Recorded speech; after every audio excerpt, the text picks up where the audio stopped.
honest, I can't contain my excitement right now. This is awesome. This is the first installment, the first of many installments. This is the first of many creative projects that we're going to be doing, delivering to you great people. Some of you. Some of you, yes. Good point. Thank you. Good point.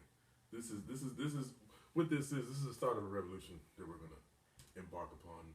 We're televising the world, and it will be televised on YouTube and any other media platform that you would like to watch this on. This is the first installment of the Noble Brainiacs podcast. It's T-Dot.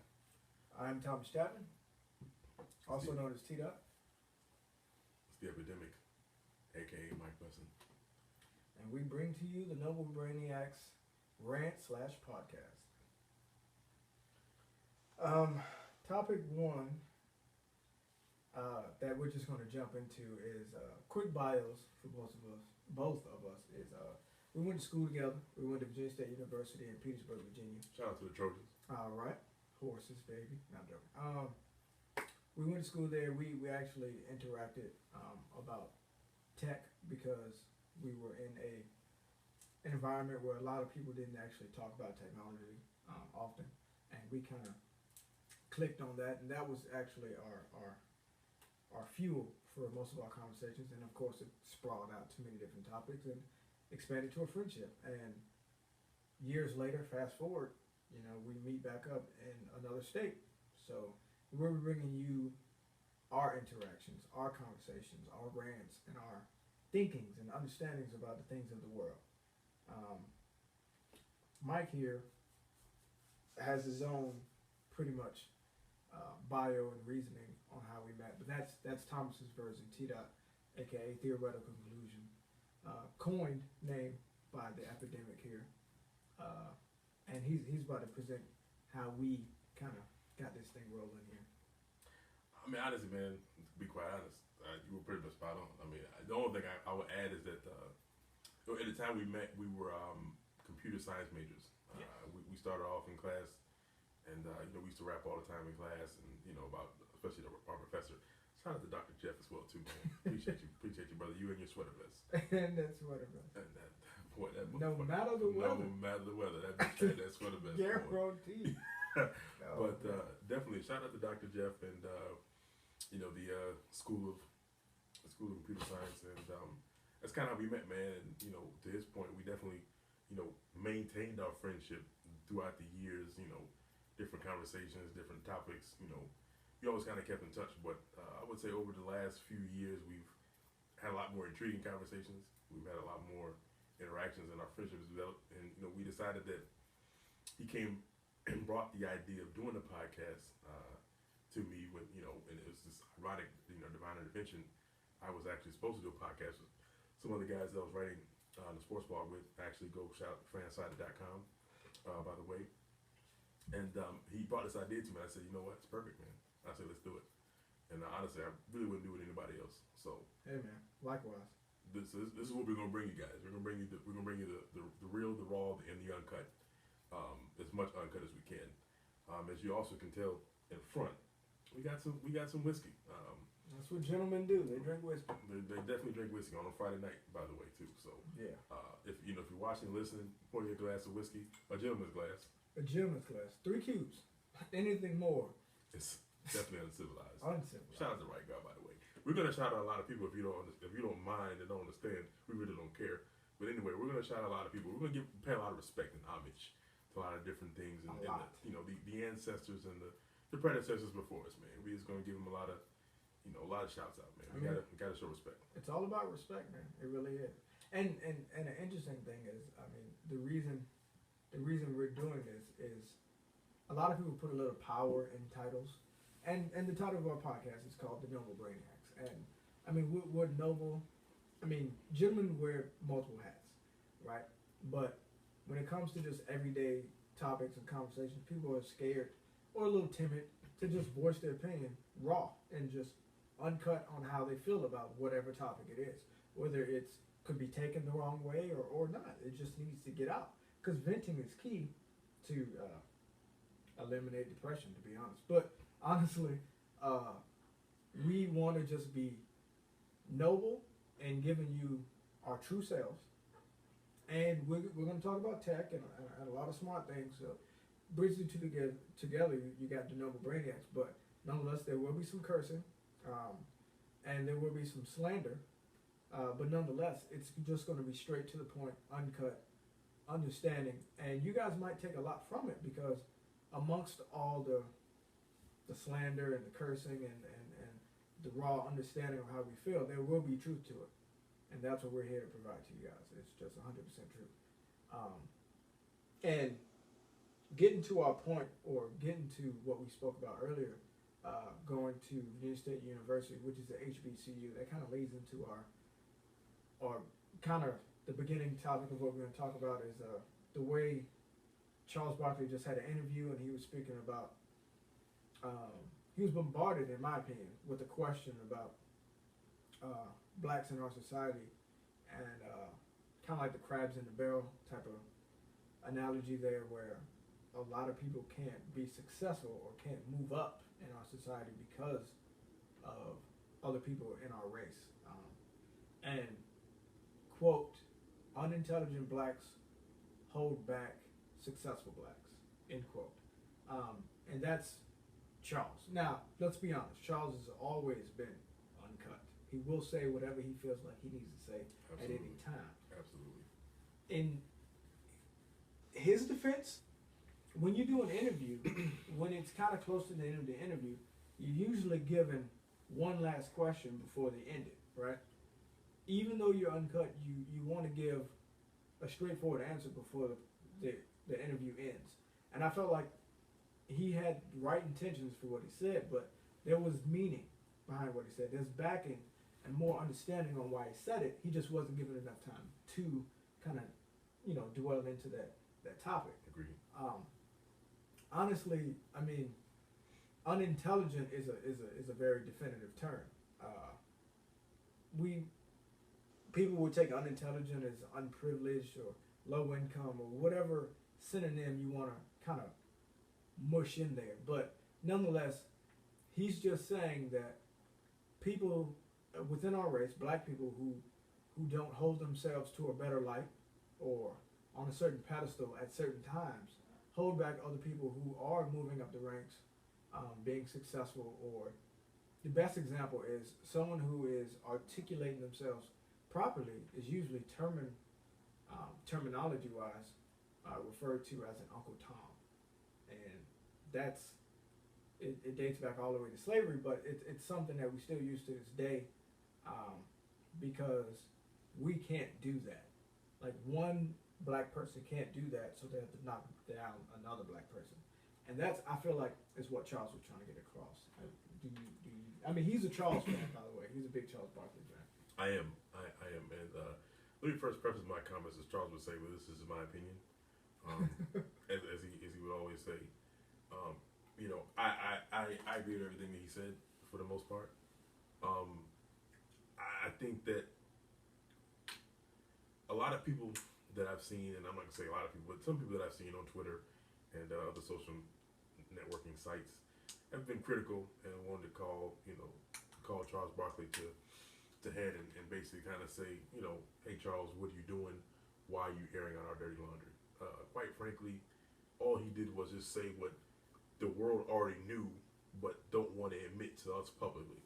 Indeed. And basically, in a lot of ways, he basically called to the carpet what true blackness is. And I think this is really what sparked this whole topic was just the Russell Wilson situation, where of course, many people who are sports fans would know that there are a lot of reports coming out of the Seattle locker room, reported by different multiple media outlets, ESPN, NBC Sports, Pro Football Talk, of course, that some players in the locker room didn't view Russell Wilson as being black enough.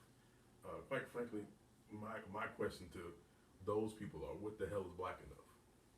Yeah, what qualifies being black enough? Is it wearing Air Jordans and do-rags? I need an answer to that, because quite frankly, if you're going to tell me that I'm not black enough, you need to go look at where I came from. Mm-hmm. Go look at my neighborhoods. Word. I didn't grow up in the slums, And I definitely didn't grow up in the hills, but I grew up in a nice neighborhood. But at the end of the day, I grew up on this skin color.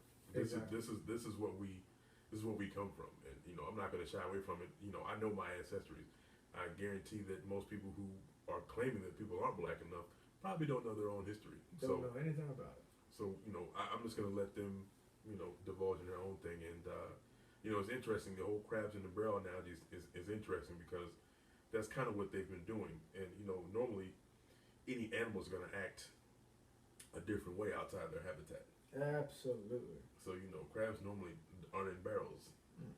Crabs are normally in the sea, and they normally don't bring each other down. They normally lift each other up. I mean, in a logical sense, crabs in a barrel, it's who can get out first. Honestly, it's not really, you're trying to get out and I don't want you to. It's I want to get out as bad as you do, Mm-hmm. and I'm rushing to get out at your pace, if not faster. Mm-hmm. And it's funny because that analogy kind of gets thrown around without any logistics behind it. But we do suffer from that, and there's many reasons why we suffer from that. I mean, it goes from like Willie Lynch to Jim Crow, civil rights. There's many reasons why we do, and people always, and this is what is interesting, because there's a new year every year, right? And every year people say, it's 2013, it's 2014, it's 2000 this, we shouldn't be doing that. Right. Well, the crazy thing is, it's a new year every year.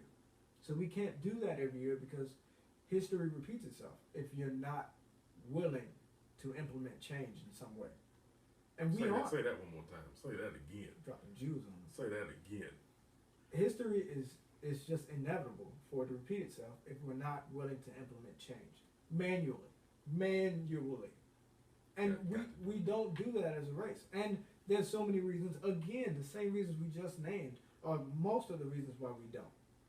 I mean, we have your people like Cornel West and people that are your abstract black. We're calling the people that think outside of the box, and they get called the Uncle Tom consistently. They get called the house black, if you will. And these are the reasons why we're pitted against each other. And this is just a little insight to Willie Lynch, but you pit short against tall, light against dark, old against young, male against female, things like that. And you separate by integration, you implement that, and for years on years, that fight will always continue. That fuel will always be there. The point is, unless we're willing to manually go into that and go further and fix that, we're always going to have this unintelligent black holding back successful blacks. Because everybody's a crab, and everyone wants to get out of the barrel that America has put us in. Say that one more time too. Matter of fact, he's not gonna repeat it again. Just fast forward. Yeah, go back. Rewind. Let's go back, watch it again. Just put that in your memory bank, please. But to our next topic, Talib Kweli also had an interview where he was asked about our prison system, and it's funny because we just talked about the Willie Lynch and the Russell Wilson controversy and everything like that, and it's funny because there's this thing in this word. It's a book called the Thesaurus, and it's full of synonyms, right? Mm-hmm. Words that mean the same things as other words, but it can be used in the same sentence, in the same context. Spelled differently. The funny thing is, in a more tangible, non-figurative sense, there's a real thesaurus called the prison system, and the synonym for the prison system is slavery. And we were enslaved before, and now we're being imprisoned, but it's still the same when really broken down. Same concept: cheap labor, mass races inside of one general area, and consistent containment. That's basically all it is. And of course, a lot of other things have been tacked on top of it, with drugs and projects and gentrification and everything like that. But amongst that, Talib Kweli basically expressed that without us acknowledging that or having a political figure bring that to light, that will always be in existence. Always be in existence because statistically, America has the highest imprisonment amongst all countries in the world. Um, and it also has the highest imprisonment amongst blacks. Um, period. And like in America, like there are more blacks imprisoned than any other race inside the prison system. Uh, Mike, how do you feel about what Talib Kweli said about just slavery being consistent and everything like that? Did you see the interview? Do you want me to send it to you? Or? I watched it, man, and it's interesting because, you know, not to get too deep because I could, but I'm not going to. Not tonight. Not tonight. Take it easy, player. I'm gonna take a load off, but you know, it's amazing how the United States of America has made something, and he said this, made a profit off of something where you imprison people. Yeah, we're not gonna get too deep on that because we can go pretty deep on that, but you know, it's kind of the same system, same mental approach that has always been instituted to making America what it is.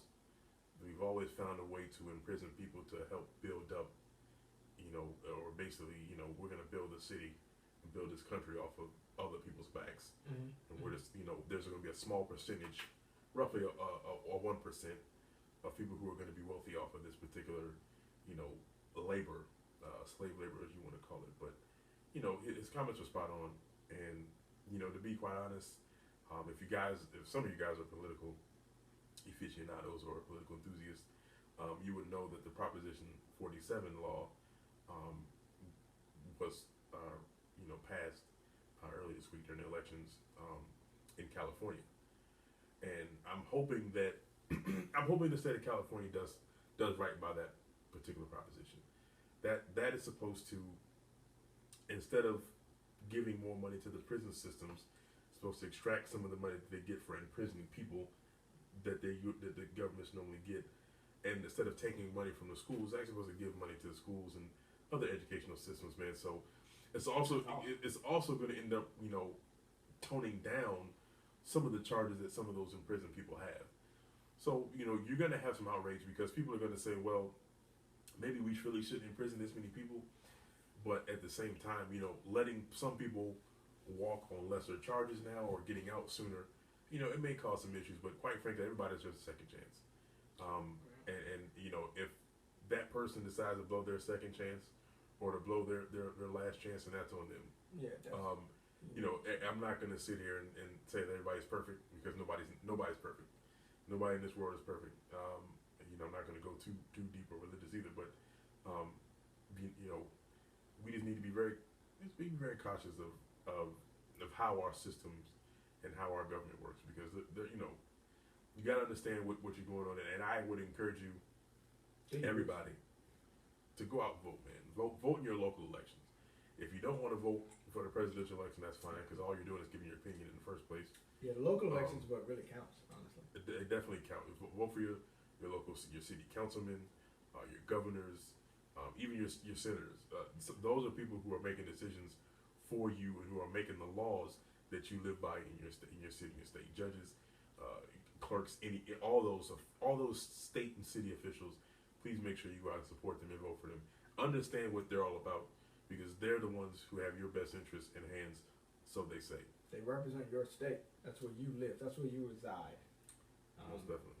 And during the president, not to get too political, like Mike said, but presidential election, you're voting for the entire United States. For your local government, you're voting for who helps you provide for what you love, which is your family, your home, and everything with that. So, I mean, we're not saying don't vote for both. We're just saying, hey, the local government is going to bring more return, honestly. But on a